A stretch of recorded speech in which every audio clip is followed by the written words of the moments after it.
नमस्कार दोस्तों।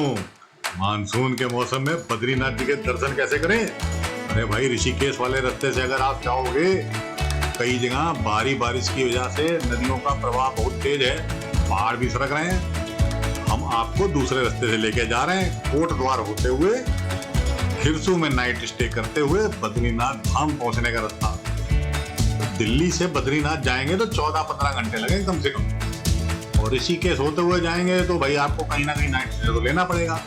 और अगर आप दिल्ली से जा रहे हैं तो बेहतर है कि आप नाइट स्टे खिरसू में लें, जो दिल्ली से मात्र 8 घंटे की दूरी पर पड़ता है। और अगले दिन आप सीधे वहां से सवेरे सवेरे निकल के बद्रीनाथ भी जा सकते हो, और ये रास्ता नदियों से भी दूर है। और सबसे खास बात दोस्तों, खिरसू पे जो नजारे मिल रहे हैं ना, वो देखने के लिए लोग स्पेशली खिरसू आते हैं। हिमालयन रेंज पूरी की पूरी नजर आती है अगर मौसम साफ हो तो। 300 बर्फीली चोटियां आपको खिरसू से नजर के आएंगी, जो कि आप यहाँ से स्पेशली देखने के लिए आते हो। ऐसी जगह पे नाइट हाल्ट करने को मिल जाए बद्रीनाथ जी के दर्शन के समय में, कहना ही क्या। खिरसू के ब्लॉग का लिंक हम आपको डिस्क्रिप्शन बॉक्स में शेयर कर रहे हैं, पूरा मजा लेने के लिए पूरा देखें। फिलहाल यहाँ पे तो आपको बस ग्लिम्स दिखा रहे हैं सनसेट के, सनराइज के। सवेरे सवेरे ऐसे चांदी जैसी चोटियां आपको नजर आएंगी। तो यहाँ से बद्रीनाथ धाम मात्र 6.5 घंटे की दूरी पे सवेरे सवेरे सनराइज करते ही अर्ली मॉर्निंग निकल लीजिए, तो आप टाइम से वहां पहुंच जाएंगे। कितने टाइम से, ये तो आपको रास्ते में बताएंगे। नेशनल हाईवे नहीं है, सिंगल लेन सड़क है, लेकिन इस रास्ते पे भीड़ नहीं होती। खास बात, अभी इतने मानसून के समय में यही रास्ता खोला गया है, क्योंकि बाकी रास्ते तो बह गए पानी में। और अगर आपने पहले से बुकिंग करा रखी है तो जाना भी इसी रास्ते से पड़ेगा। थोड़ा सा देख तो लीजिए नजारे इस रास्ते के। सुबह हम लोग यहाँ से जल्दी 6:30 बजे निकल लिए।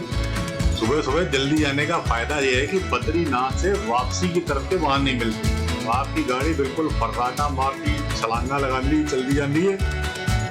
लेकिन भाई लोगों, पहाड़ों पे छलांगे मत लगाइए, बहुत स्लो स्पीड में जान माल की सुरक्षा के साथ गाड़ी चलाइए। वैसे तो प्रधान सेवक जी की मेहरबानी से पूरे रास्ते का सौंदर्यीकरण भी हो रहा है और चौड़ीकरण भी हो रहा है। थोड़े दिनों में ये पूरा रास्ता भी आपको 4 लेन नजर आएगा। ऐसे ऐसे आधुनिक टेक्नोलॉजी के पुल बनाए जा रहे हैं कि आपका पहाड़ी चक्कर 10-10 किलोमीटर तक का बच जाएगा। 4 धाम की यात्रा आने वाले समय में अति सुगम हो जाएगी, लेकिन वहां पे धार्मिक दृष्टिकोण से ही जाइए, घूमने के दृष्टिकोण से मत जाइए, क्योंकि यहाँ पे आज भी लैंडस्लाइडिंग वगैरह बहुत होती हैं। ठीक है, आने वाले समय में ये सब चीजें बन जाएंगी, पर अगर आपकी आस्था बद्रीनाथ जी में या केदारनाथ जी में नहीं होगी तो ये पर्यटन स्थल नहीं है, ये आप बिल्कुल पक्का मान के चलिए। और अभी आप स्क्रीन में देख ही रहे हैं, यहाँ आने के कई रास्ते हैं, इनका किलोमीटर और डिस्टेंस आप पॉज करके देख लीजिए, और अपने हिसाब से आप चाहे ऋषिकेश से आइए चाहे खिरसू वाले रास्ते से आइए। भाई, अगर आप लोग दिल्ली तक फ्लाइट से आ रहे हो तो उसके बाद तो आपके पास ऑप्शन है कि ऋषिकेश से आए, कि कोट द्वार होते हुए खिरसू होते हुए बद्रीनाथ आए। लेकिन कई लोग ऐसे भी हैं जो कि ट्रेन से ही ऋषिकेश तक आते हैं। तो ऐसे श्रद्धालुओं के लिए स्टेशन के बाहर ही कई टूर ऑपरेटर्स होते हैं, और बसेस भी हैं गवर्नमेंट की, जो सुबह इंडियन टाइम से चलती है 3 बजे से लेकर 8 बजे तक। इनका किराया भी बहुत ही नॉमिनल है, लगभग 620 रुपया। वॉल्वो कोचेस भी चलते हैं, उनके ज्यादा हैं। और पैकेज टूर भी चलते हैं, तो इसमें पर शेयरिंग के हिसाब से 1400-1500 के हिसाब से मिलता है। और आप चाहो तो अपने टूर ऑपरेटर से बात करके वहां पे रहने का पैकेज भी अपने टूर पैकेज में इंक्लूड करा सकते हो, जो कि नॉर्मली 1 नाइट स्टे ही करते हैं लोग बद्रीनाथ में, अगर सुबह सुबह अर्ली मॉर्निंग निकल जाए तो। अगर आप लेट निकलोगे तो बट नेचुरल है कि आपको रास्ते में भी 1 दिन रुकना पड़ेगा, और बद्रीनाथ धाम में जाके तो 1 दिन रुकना पड़ता ही है भाई। हाँ दोस्तों, बद्रीनाथ धाम आने से पहले ऑनलाइन रजिस्ट्रेशन कराना ना भूलें। ये मोबाइल नंबर जो आपको ऊपर स्क्रीन पे दिखाई पड़ रहा है, ये उत्तराखंड गवर्नमेंट का बद्रीनाथ यात्रा या केदारनाथ और गंगोत्री यमुनोत्री सभी धामों के लिए व्हाट्सएप चैट नंबर है। इस पे आप चैट करके पूरे डिटेल भरोगे, जिसमें आपका कंट्री, आधार कार्ड और पूरा पता नोट कराया जाएगा। और ये रजिस्ट्रेशन फ्री ऑफ कॉस्ट है, बिना इसके आपको आगे यात्रा करने में या दर्शन करने में दिक्कत होगी। ये सिर्फ गवर्नमेंट रिकॉर्ड के लिए कितने यात्री जा रहे हैं और उनकी जान माल की सुरक्षा का बंदोबस्त गवर्नमेंट को कैसे करना है। तो आपकी सुरक्षा का ध्यान भी तो गवर्नमेंट को रखना है, तो इसको रजिस्ट्रेशन को जरूर कराएं। पूरा रजिस्ट्रेशन हो जाएगा तो ऐसी PDF फाइल एक आपके पास आ जाएगी, जो कि आप वहां पे दिखाओगे, तभी आपको मंदिर में अंदर जाने का टोकन मिलेगा। वो अलग से मिलता है वहीं पे, वो भी फ्री ऑफ कास्ट है। अब आप लोग जोशीमठ पे आ गए हैं, जो कि बद्रीनाथ से पहले का मुख्य स्टेशन है। लेकिन यहाँ पे अगर आप 4 बजे के बाद पहुंचते हो तो हो सकता है मौसम की कंडीशंस के हिसाब से आपको गवर्नमेंट की तरफ से यहीं पे रुकने को कह लिया जाएगा, और रुकना लेकिन आपको अपने खर्चे पड़ेगा। तो कोशिश करिए कि यहाँ पे बाई ऑल मीन्स आप 4 बजे तक पहुंच जाएं। उसके लिए आपको सवेरे अर्ली मॉर्निंग की बसेज लेनी पड़ेंगी, क्योंकि उसके आगे का रास्ता है तो 1.5 घंटे का ही, पर बड़ा ही डाइसी टाइप का खराब होगी। इस पूरे रास्ते पे साल के 6 महीने ग्लेशियर जमे रहते हैं, जिसकी वजह से यहाँ सड़कों का स्ट्रक्चर बिगड़ जाता है। तो यहाँ पे ट्रैफिक पुलिस बकायदा इंतजाम करती है, वॉकी टॉकी लेके कई जगह 1-1, 2-2 किलोमीटर के ब्लॉके लगाए जाते हैं कि गाड़ी सिंगल वे ही जा सके, क्योंकि ये सिंगल लेन रोड है। हालांकि इसके चौड़ीकरण का भी काम हो रहा है, पर जो हमें लगता है वेदर कंडीशन के हिसाब से मोस्ट डिफिकल्ट टास्क है। जोशीमठ से बद्रीनाथ लगभग 45 किलोमीटर ही है, लेकिन इस रास्ते पे 1.5 से 2 घंटा लगना मामूली बात है। नज़ारों की तो बात ही ना करो भाई, इतने खूबसूरत आपको लटके हुए पहाड़ और बगल में बहती हुई अलकनंदा नदी, ये सब नज़ारे रास्ते में देखने को मिलेंगे। और भाई ये चेक पोस्ट आ गई है। वैसे तो नॉर्मली कट ऑफ टाइम 4 बजे है, पर आप तो कोशिश करो कि 3 बजे तक ही पहुंच जाओ। इसीलिए कहा जाता है जब आप दिल्ली NCR से आते हो तो 1 नाइट स्टे तो आपको कहीं ना कहीं लेना ही पड़ेगा, चाहे ऋषिकेश में लो या उसके आगे कहीं लो, क्योंकि ऋषिकेश से जहाँ तक पहुँचने में आपको कम से कम 10 घंटे लगेंगे। अब आप बद्रीनाथ पहुँच गए हैं, और अगर बद्रीनाथ आप पीक यानी कि मई जून में आ रहे हैं तो बिना होटल्स और धर्मशालाओं की बुकिंग के ना आए, क्योंकि उस समय यहाँ पे एकोमोडेशन की प्रॉब्लम होती है। बाकी चीज़ें मिल जाती हैं। हालांकि कुछ होटलों और धर्मशालाओं के नंबर हम आपको यहीं पे दिखा रहे हैं, जो कि यहाँ पे बस अड्डे पे पास ही में है, और जहाँ से मंदिर भी हार्डली 1-8 किलोमीटर ही है। हर किस्म के श्रद्धालुओं के लिए बद्रीनाथ जी में व्यवस्थाएं हैं। बजट होटल्स और धर्मशालाएं भी हैं, तो लग्जरी होटल्स और धर्मशालाएं भी हैं। यहाँ पे सबसे प्रिफर्ड अगर हम कहें होटल, तो हमें कहेंगे भाई गढ़वाल मंडल विकास निगम का होटल देख लो, जो मंदिर से मात्र वॉकिंग डिस्टेंस 200 मीटर भी ना समझो आप। लेकिन भाई उसकी बड़ी मारा मारी है, पीक सीजन में 2-2 महीने पहले पैक हो जाता है, बाकी समय में शायद मिल जाए। और भाई सुबह शाम बद्रीनाथ धाम की छटा देखने के लिए यही तो दीवानगी है ट्रैवल स्पॉट्स की। लेकिन दोस्तों खास बात, भले ही आप चिलचिलाती गर्मी से मई जून में आ रहे हैं, वूलन लाना यहाँ पे ना भूलें, नहीं तो बिल्कुल तय मानिए आपको बाहर की दुकानों जाके स्वेटर, शॉल, मफलर सब खरीदना पड़ेगा। अलकनंदा नदी के किनारे नर और नारायण पर्वतों के बीच में बद्रीनाथ धाम की छटा देखते ही बनती है। और भाई शाम को तो ठंड ऐसी होगी, अगर आप कपड़े नहीं लेके आए होगे ना तो बिल्कुल तय मानिए कि आपको यहाँ लेने ही लेने हैं। खाने के लिए भाई मंदिर से दर्शन करके निकलते ही एक बेहतरीन होटल है साकेत रेस्टोरेंट।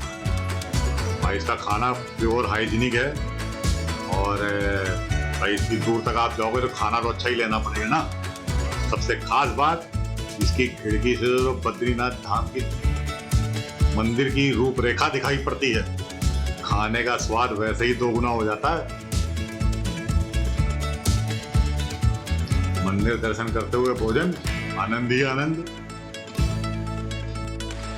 मोदी जी की थाली यहाँ पे शुरू कर दिया, रिजनेबल रेट पे, सस्ते दामों पे है। सुंदर प्रधानमंत्री जी की जो रोजगार योजना है, चारों धामों में बद्रीनाथ, केदारनाथ, यमुनोत्री, गंगोत्री, और चारों धामों में जो है बद्रीनाथ जी में मोदी जी स्वयं यहाँ पे हमारे पास आए के रुके थे। इसको प्रोवाइड होके उन्होंने दर्शन दिए थे। हमारी यहाँ जो मोदी जी की थाली है वो मिनिमम अमीर का भी भला और गरीब का भी भला, इस प्रकार से हमने ये थाली का वो रखा है। इसमें 100 रुपए की मात्र थाली है। इसमें जो मोदी जी का जो प्रिय भोजन है, खिचड़ी, दही, पापड़, घी, अचार। ऐसे तो आप कैश सफिशिएंट लेके जाना, क्योंकि ऑनलाइन की थोड़ी प्रॉब्लम है। नहीं तो मंदिर वाली मेन गली में SBI का ATM है, मंदिर के जस्ट बगल में भी एक ATM है। वैसे तो बद्रीनाथ मंदिर के कपाट तिथि के हिसाब से खुलते हैं, पर नॉर्मली मई से अक्टूबर के बीच तो खुला ही रहता है। मंदिर में दर्शन का टाइम है भाई सुबह 7 से 1 और शाम को 4 से 9। सुबह हालांकि आप आरती वगैरह के लिए स्पेशल टिकट्स वगैरह कटवा के जा सकते हो आरती के लिए। तो हमारी सलाह है कि आप ऑनलाइन ही पूजा और अभिषेक की बुकिंग करा के आएं, क्योंकि पीक सीजन में ऑफलाइन टिकट्स नहीं मिलती।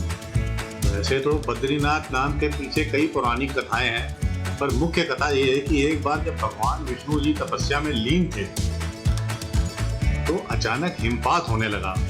तब माता लक्ष्मी ने बेर यानी कि बद्री के पेड़ के रूप धारण किया और उन्हें धूप, बारिश और बर्फ से बचाया। जब भगवान विष्णु जी ने अपनी आंखें खोली तो देखा देवी लक्ष्मी स्वयं बर्फ में ढकी हुई हैं।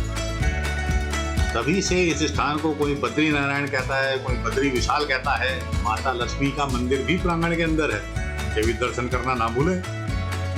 जय बद्री विशाल जी की, जय लक्ष्मी नारायण जी की।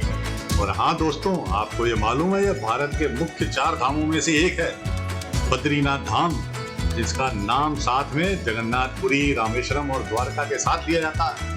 और इन चारों धामों की स्थापना आदि गुरु श्री शंकराचार्य ने हिंदू धर्म की खोई प्रतिष्ठा को पुनः वापस पाने और राष्ट्र को एक सूत्र में बांधने के उद्देश्य से स्थापित किया था। तो बद्रीनाथ धाम एक ऐसी प्राचीन भूमि है जिसका वर्णन कई पवित्र ग्रंथों में भी किया गया है। ज्यादातर श्रद्धालु गर्म पानी के तप्त कुंड में स्नान करके ही बद्री नारायण जी के दर्शन करने जाते हैं। इसके अलावा भाई बद्रीनाथ धाम में और भी कई चीजें देखने सुनने के लिए हैं, जैसे आप गणेश गुफा में जाएं, व्यास कोठी पे जाएं, भीम पुल और भाई भारत की आखिरी चाय की दुकान माणा गांव में, जो कि चाइना बॉर्डर से लगती है। दोस्तों, हमारे प्रधान सेवक जी की अगुवाई में बद्रीनाथ धाम का सौंदर्यीकरण किया जा रहा है, क्योंकि आने वाले समय में श्रद्धालु लोगों को जन सुविधाओं की आकांक्षाओं को पूरा करेगा। इन सब विकास कार्यों के लिए हमारे आदरणीय प्रधानमंत्री मोदी जी को साधुवाद। उत्तराखंड के चारों धाम अर्थात बद्रीनाथ, केदारनाथ, गंगोत्री, यमुनोत्री के कायाकल्प की परियोजना बिल्कुल चरम गति पे चल रही है। और यहाँ पे मौसम के कारण मात्र गर्मियों में ही ये काम हो पाता है, क्योंकि साल के 6 महीने तो यहाँ के रास्ते ही बंद रहते हैं। लेकिन जितने समय भी यहाँ पे काम शुरू रहता है उतने समय में 24 घंटे काम होता है, 8-8 घंटों की शिफ्टों में। जैसा कि आप लोग देख रहे हैं, हमारे आदरणीय प्रधानमंत्री नरेंद्र मोदी जी इन सब कामों का निरीक्षण स्वयं करते हैं, ताकि आने वाले समय में श्रद्धालुओं को हर किस्म की सुविधाएं मिले। तो हमारी चैनल की जानकारियां पसंद आ रही होंगी, लाइक, शेयर, सब्सक्राइब करें और अपने दोस्तों और रिश्तेदारों के साथ सोशल मीडिया प्लेटफॉर्म फेसबुक या व्हाट्सएप वगैरह पर शेयर करें। आइए अब ड्रोन शॉट के साथ हम अपने ब्लॉग का अंत करते हैं और बने रहिएगा हमारे ब्लॉग में, क्योंकि अगले ब्लॉग में हम आपको बद्री नारायण जी के साक्षात दर्शन कराने की कोशिश करेंगे। जय बद्री विशाल जी की। और साथ ही साथ कीप वॉचिंग ट्रैवल स्काउट्स। मिलते हैं जल्दी अगले ब्लॉग में ड्रोन शॉट के साथ। अलविदा।